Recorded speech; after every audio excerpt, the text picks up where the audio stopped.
ఉదయం నుంచి ఈరోజు జాతర మొదలు కావడంతో ఇటు వీళ్ళు కూడా వింత వింత ఆచారాలతో ఇక్కడికి వస్తున్నారు. వనదేవతలుగా కొలువొందుతున్నటువంటి సమ్మక్క సారాలమ్మ జాతర అంటేనే ఒక ప్రత్యేకత. వనదేవతలు అటు ఎక్కువగా గిరిజనులు ఎక్కువగా ఈ జాతరకు వస్తూ ఉంటారు. కానీ ఇప్పుడు సామాన్య పబ్లిక్ కూడా ఎక్కువగా ఈ దర్శనాలకైతే మాత్రం వస్తున్నారు. ఇక్కడ సార్ చెప్పండి, ఏంటి అసలు ఈ వేషధారణ ఏంటి? ఏమంటే నేను మొక్కుకున్న మొక్కు నెరవేరింది కాబట్టి అందు విషయంలో నేను ఆడ వేషం దాల్చుకొని సమ్మక్క సారా కాబట్టి అందుకే నేను వేషం వేసుకొని రావాల్సి వచ్చింది.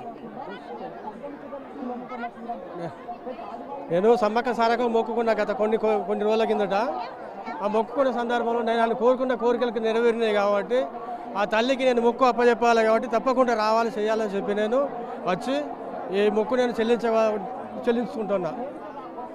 అంటే ఒకవైపు వడి బియ్యం, మరోవైపు చీరలోనూ వస్తున్నారు కదా, ఏంటి అదే నేను మొక్కునేదే అట్లా అని మొక్కినా అలాగనే వచ్చిన ఆ మొక్కు నేను ఇప్పుడు నెరవేర్చుకుంటున్నా కదా. గిరిజనుల సాంప్రదాయాలు ఉట్టిపడే విధంగా వాళ్ళు ఒక్కొక్కరు ఒక్కొక్క వేషధారణగా అమ్మని ఏమి కోరినా సరే అమ్మ తీరుస్తుంది అనే ఒక నమ్మకంతో ఇక్కడికి వస్తున్నాము.